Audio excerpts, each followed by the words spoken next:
អរគុណហើយជាមួយនឹងកម្មវិធីយើងបន្តបាទឥឡូវនេះយើងនឹងងាកទៅកាន់វគ្គទី3វិញថ្ងៃនេះយើងនឹងបង្ហាញជាបន្តជាមួយនឹងជីវប្រវត្តិរបស់អ្នកនាងទូចស្រីលក្ខបាទចា៎ដូច្នេះចាំដឹងថាតើជីវប្រវត្តិបន្តរបស់គាត់តើមានអត្ថន័យយ៉ាងណានោះសូមរីករាយទស្សនាជាមួយកម្មវិធីដូចតទៅ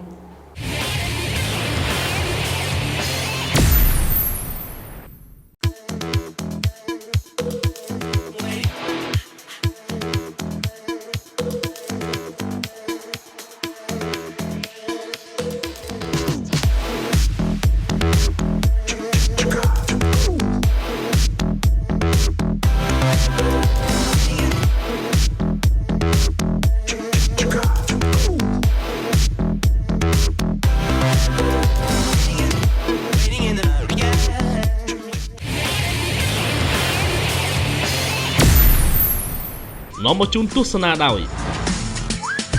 Nokia Lumia 1320 មានអេក្រង់ 6 អ៊ីនងាយស្រួលក្នុងការមើលវីដេអូនិងឆែកអ៊ីនធឺណិតនិង Model Lumia 525 មាន RAM 1GB ផ្ដល់នូវបទពិសោធន៍កាន់តែងាយស្រួលសម្រាប់អ្នកប្រើប្រាស់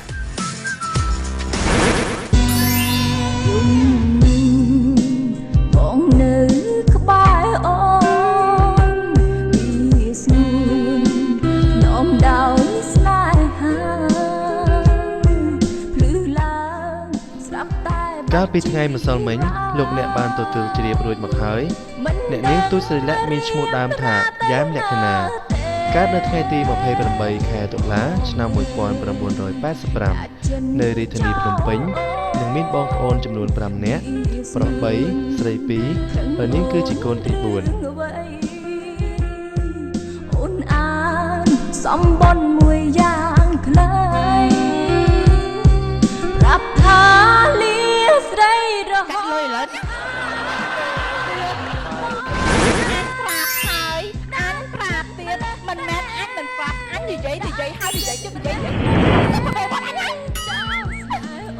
មកទល់ពេលនេះអ្នកនាងយ៉ែមលក្ខណាឬទូចស្រីលក្ខកាន់តែលេចធ្លោ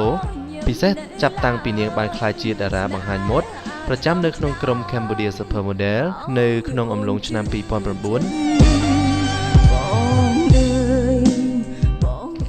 ចំពោះខ្សែរឿងអ្នកនាងធ្លាប់សម្ដែងបានតែ2រឿងប៉ុណ្ណោះគឺរឿងរសជាតិជីវិតនៅក្នុងឆ្នាំ2003និងរឿងវិញ្ញាណលោកម្ចាស់ក្រញូងកាលពីដើមឆ្នាំ2014ថ្មីនេះមិនបដូរគេស័យម្ចាស់ថ្មីទេក្រៅពីនោះអ្នកនាងធ្លាប់សម្ដែងក្នុងរឿងប្រភេទអង្គការដែលមានលក្ខណៈអប់រំប៉ុណ្ណោះតែនៅក្នុងរឿងវិញ្ញាណលោកម្ចាស់ក្រញូងដែលអ្នកនាងបានសម្ដែងចុងក្រោយនេះនាងសម្ដែងជាតួអង្គដោយម្ដេចតួបងស្រីផុសតូតាហើយតួនឹងឈួតទៀតដែរតួនឹងអត់សូវគ្រប់ទៀតដែរតួនឹងរៀងអាឡែអាឡក់បន្តិចហើយប្តីផុសខ្ញុំគឺនាយក្រូចទម្រាំនឹងមានថ្ងៃនេះអ្នកនាងបានតស៊ូជំនះនៅការលំបាកយ៉ាងច្រើនណាស់ក្នុងនោះមានទាំងពាក្យសរសើរនិងពាក្យរិះគន់ទម្រាំបានស្នាដៃទម្រាំបានដល់គេឈ្មោះប្រពន្ធនេះដែលគេស្គាល់ថាទូចស្រីលក្ខគឺជានរណាគេអញ្ចឹងគឺខ្ញុំខិតខំទម្រាំទៅដាក់ពាក្យផងទម្រាំទៅបានទិញពាក្យផងជិះកង់ផងខំប្រឹងគ្រប់សពហើយការនោះនៅក្នុងពេលនោះដែរគឺយើងកំពុងឪពុកម្ដាយយើងកំពុងតែលក់ដូរយើងជ្រៀតពេលពីលក់ជាមួយឪពុកម្ដាយជ្រៀតពេលទៅដាក់ពាក្យដាក់អី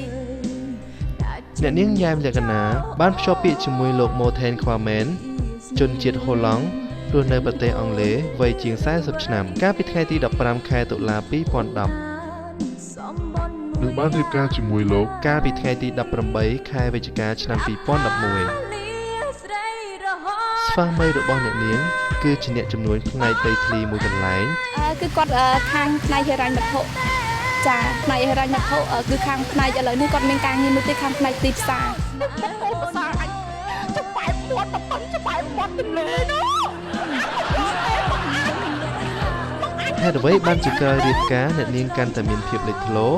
ក្នុងនាមជាតារាចម្រៀងតារាក្រមិចក្រមើមនៅលើវេទិកាពេលការឲ្យព្រាមគ្រួសារខ្ញុំដំបូងអត់ចង់ឲ្យខ្ញុំធ្វើចង់ឲ្យខ្ញុំមិនឈប់ប៉ុន្តែអាណិតគាត់ត្រង់ចំណុចថាពេលដែលឃើញខ្ញុំថតស្រឡាញ់ពេកធ្វើឈួតពេកឲ្យបងប្អូនសើចគាត់ឃើញទឹកចិត្តរបស់ខ្ញុំទាំងអស់ការងារខ្ញុំបានជោគជ័យគាត់ប្រើពាក្យថាមិនបាច់ទៅហើយក៏មិនបាច់ឈប់ហើយធ្វើការងារនឹងបន្តទៀតពីព្រោះឃើញទៅស្រឡាញ់ចឹងគាត់អត់ចង់ឲ្យបញ្ឈប់ការងារហើយគាត់តែដឹងថាខ្ញុំគឺជានរណាគេនៅក្នុងឆ្នាំនេះដឹងថាប្រពន្ធខ្លួនឯងគឺជាតារាបង្ហាញម៉ូដតារាចម្រៀងហើយតារាសម្ដែងស្គាល់ច្បាស់មែនទែនឥឡូវហ្នឹង ទូចសីលៈឬយ៉ែមលក្ខណាធ្លាប់មានគម្រោងចង់បើកហាងម៉ាសាកាត់សក់និងធ្វើក្រចកប៉ុន្តែកិច្ចការទាំងនេះទំនងជាត្រូវផ្លាស់ប្ដូរហើយបន្ទាប់ពីនាងមានមហិច្ឆតាចង់ធ្វើការងារដូចនឹងស្វាមីច្រើនជាង ខ្ញុំក៏កំពុងតែរៀននៅខាងផ្នែកទីផ្សារបើសិនជាអាចខ្ញុំនឹងធ្វើការងារជាមួយគ្រួសាររបស់ខ្ញុំខាងផ្នែក marketing អញ្ចឹងខ្ញុំនឹងខំប្រឹកវឹកហាត់បន្តទៀតសម្រាប់ខ្លួនខ្ញុំផ្ទាល់ នាពេលថ្មីនេះអ្នកនាងទូចសិលៈកំពុងតែពោពោះកូនដំបូងដែលមានវ័យប្រមាណជាង 5 ខែហើយនៅក្នុងផ្ទៃ ក្នុងកំឡុងឆ្នាំនេះគឺសិលៈនឹងពោពោះឲ្យបងប្អូនឃើញ អ្នកនាងមិនមានគម្រោងចាក់ចេញពីស្រុកខ្មែរទៅរស់នៅជាមួយស្វាមីនៅទ្វីបអឺរ៉ុបនៅឡើយទេបន្ទាប់ពីស្វាមីរបស់នាងក៏មិនទាន់អស់ចិត្តក្នុងការងារប្រកបអាជីវកម្មនៅស្រុកខ្មែរ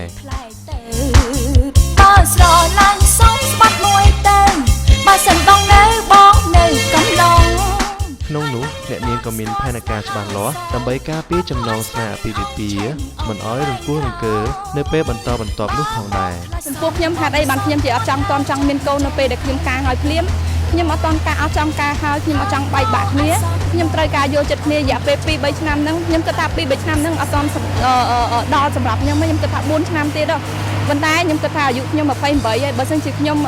ការហើយបើសិនជាខ្ញុំមានកូនបើសិនជាខ្ញុំបែកទៅនេះជារឿងជីវិតរបស់ខ្ញុំនៅថ្ងៃមុខប៉ុន្តែក្នុងពេលឥឡូវនេះពួកខ្ញុំមានសេចក្តីសុខពីព្រោះការធ្វើការងារខ្ញុំធ្វើការងារយើងអត់មានពេលមកជួបគ្នាទៀតទេពីព្រោះយើងហត់រៀងខ្លួន អ្វីជាកត្តាដែលជំរុញឲ្យអ្នកនាងទូចសិលៈកាន់តែទទួលបានសុភមង្គលជាមួយស្វាមីបើទោះជាអ្នកនាងប្រកាន់ជំហរមិនដកថយពីសិល្បៈ សម្រាប់យើងជាសិល្បៈមួយរូបយើងត្រូវដឹងថាតួនាទីរបស់យើងជាភរិយាទី1យើងត្រូវធ្វើយ៉ាងម៉េចខ្លះគ្រប់ពេលវេលាឲ្យបានច្បាស់លាស់ទី2យើងត្រូវដឹងថាតួនាទីយើងជាប្រពន្ធយើងត្រូវនៅផ្ទះឲ្យបានច្រើនជាងធ្វើការងារនៅក្រៅយើងធ្វើការដែរប៉ុន្តែយើងត្រូវបែងចែកការងាររបស់យើងឲ្យដាច់ស្រេចពីគ្នាជាមួយប្តីប្រពន្ធរបស់យើងពេលណាយើងយកការងារយកមកបូករួមជាមួយនឹងជីវិតគ្រួសារជីវិតសុភមង្គលមិនអាចនៅជាមួយគ្នាបានយូរហើយដឹងថាសុភមង្គលគឺពឹងផ្អែកនៅលើអ្នកទាំងពីរចេះអធិស្ឋានគ្នាទៅវិញទៅមកហើយកុំភ្លេចមនុស្សស្រីត្រូវចេះធ្វើម្ហូបគាត់ចិត្តប្តីព្រោះមនុស្សស្រីអត់ចេះធ្វើម្ហូបពេលខ្លះសំខាន់ណាស់ពីព្រោះប្តីមកធ្វើការហត់ឃើញប្រពន្ធធ្វើម្ហូបអត់ឆ្ងាញ់មិនឆ្ងាញ់ប៉ុន្តែសប្បាយចិត្តនេះគឺជាសុភមង្គលកុំភ្លេចណាសុភមង្គលគឺពួកយើងទាំងពីរនាក់ដែលចេះចាប់ចេះអធិស្ឋានគ្នាយល់គ្នាទៅវិញមកជឿជាក់គ្នានេះគឺជាកត្តាចម្បងសម្រាប់យើងទាំងអស់គ្នា អ្វីដែលលោកអ្នកបានទទួលជ្រាបនេះចាត់ទុកថាជាបទពិសោធន៍មួយថ្មីដែលអ្នកនាងទូចសិលៈបានលាតត្រដាងលើកញ្ចក់ទូរទស្សន៍អាស៊ីអាគ្នេយ៍បន្ទាប់ពីបានក្លាយខ្លួនជាតារាសិល្បៈដែលមានឈ្មោះបោះសម្លេងលើវិថីសិល្បៈទស្សនិកជនសូមជូនពរអ្នកនាងទូចសិលៈឲ្យមានសុខភាពល្អក្នុងការសម្រាលកូននៅក្នុងអំឡុងចុងឆ្នាំ 2014 ខាងមុខនេះ នៅក្នុងវគ្គនេះលោកអ្នកបានទទួលជ្រាបអំពីភាពបញ្ចប់នៃជីវប្រវត្តិរបស់អ្នកនាងយ៉ែមលក្ខណាបាទចុះលោកសពោវិសុទ្ធ ថ្ងៃស្អែកយើងនឹងអីគេ លោកបូវិសុទ្ធ ខ្ញុំហ៎ ចាអត់ចាំឈ្មោះខ្លួនឯងទេ ខ្ញុំចាំតើហើយខ្ញុំថាមិនមែន បូវិសុទ្ធ ឈ្មោះដើមរបស់ខ្ញុំគឺឈ្មោះបូវិសិទ្ធបាទតែពេលខ្ញុំចូលសិល្បៈទៅខ្ញុំបានដូរឈ្មោះថ្មីគឺរតនវិសិទ្ធ ខ្ញុំសួរតាមត្រង់មានចំណាប់អារម្មណ៍មិនដូរឈ្មោះនេះ តាមពិតអត់ចង់ដូរឈ្មោះដោយសារពេលហ្នឹងមកប្រឡងដើមម៉ូដចឹងទៅចង់មានឈ្មោះរៀងវែងបន្តិចព្រោះឈ្មោះខ្ញុំបូវិសិទ្ធវា3ម៉ាត់ទេខ្ញុំចង់បានរៀងច្រើនចូល5 6ម៉ាត់អត់ទេរតនៈ3បាទហ៎រតនៈ វិសិទ្ធ 5 អូខេកម្មវិធីរបស់យើងដែលស្ដីអំពីតារាក្រៅស្រុកពេញម្ដង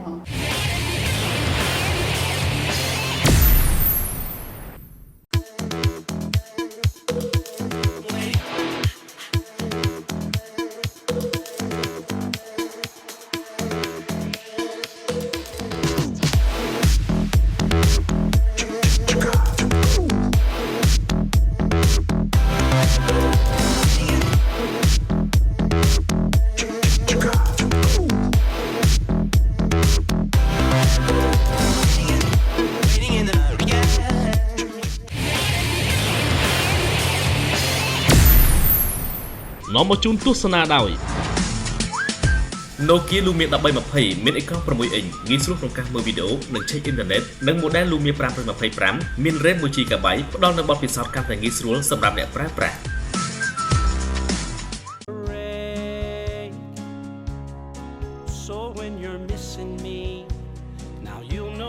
តារាសម្ដែងសញ្ជាតិអូស្ត្រា កាឡេលោក Chris Hemsworth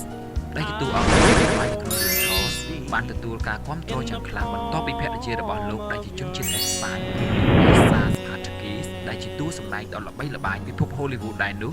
បានសម្រាលបានកូនភ្លោះ2នាក់ដ៏ស្រស់ស្អាត Elsa Pataky ដែលជាភរិយារបស់តារាសម្ដែងលោក Chris បានសម្រាលកូនប្រុសបានចំនួន2នាក់កាលពីយប់ថ្ងៃប្រហោះពាក់កណ្ដាលខែមីនាឆ្នាំ2014មុននេះ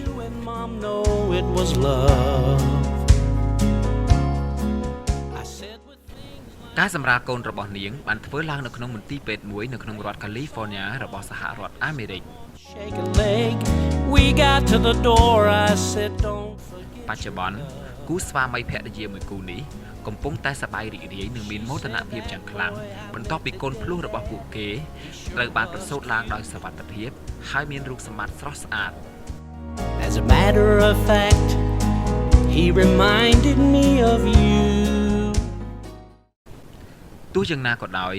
កូនភ្លោះទាំងពីររបស់អ្នកទាំងពីរមិនមែនជាកូនដំបូងនោះឡើយដោយសារតែកន្លងមកពួកគេក៏មានកូនស្រីម្នាក់រួចទៅហើយគឺ India Rose Hemsworth ដែលបច្ចុប្បន្នមានអាយុ22ខែរួចទៅហើយ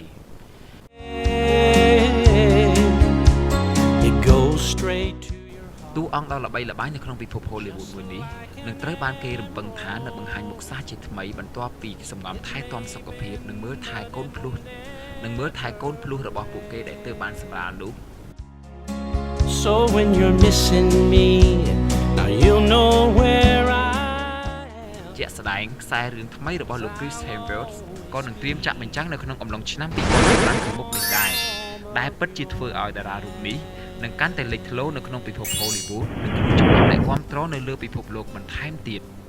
My little girl came home one day from college. បាទជាមួយនឹងព័ត៌មានរបស់តារា Hollywood ថ្ងៃនេះឃើញថាជួយអបអរសាទរដល់គាត់ដែលលោក Chris ភរិយារបស់គាត់គឺបានសម្រាលកូនភ្លោះមានស្រស់ស្អាតមែនទែនភ្នែកធំៗចាខ្ញុំបានឃើញគាត់បានសម្រាប់បត់ហើយឆ្លងកាត់ឧបសគ្គជាច្រើនទទួលបានជោគជ័យអ្វីជាពិសេសគឺកូនរបស់គាត់មានរូបសម្រស់ស្រស់ស្អាតមែនទែនគួរឲ្យស្រឡាញ់អរគុណឃើញថាជាមួយនឹងកម្មវិធីរបស់យើងជាមួយនឹងព័ត៌មានតាំងពីដើមវគ្គទី1រហូតដល់វគ្គបញ្ចប់ឃើញថាសុទ្ធតែជាព័ត៌មានប្លែកៗហើយបានសើចសប្បាយទៀតជាមួយនឹងបងអូនស្រីរ៉ាសូនីតាអរគុណហើយជាមួយនឹងកម្មវិធីរបស់យើងដល់ពេលវេលាដែលត្រូវគោរពលាពីបងប្អូនហើយអរគុណដល់បងប្អូនដែលខំចំណាយពេលវេលាដ៏មានតម្លៃទស្សនាតាំងពីដើមរហូតដល់ចប់ចាប៉ុន្តែយើងក៏មិនភ្លេចដែរសម្រាប់អ្នកឧបត្ថម្ភក្នុងកម្មវិធីរបស់យើងដែលអាចធ្វើកម្មវិធីរបស់យើងដំណើរការបានរហូតដល់ពេលនេះគឺយើងសូមថ្លែងអរគុណចំពោះអ្នកឧបត្ថម្ភធំនៅក្នុងកម្មវិធីគឺអរគុណដល់ក្រុមហ៊ុន Nokia ជាចុងក្រោយនេះខ្ញុំក៏សូមថ្លែងអរគុណចំពោះសាផនផាណាសាឡនដែលបានផាត់មុខធ្វើសក់ជួយនឹងខ្ញុំដែលមានអាស័យដ្ឋានស្ថិតនៅខាងកើតសាឡននៅតនផ្លូវលេខ15ហើយក៏សូមថ្លែងអរគុណចំពោះហាងលក់សម្លៀកបំពាក់ Madonna ផងដែរ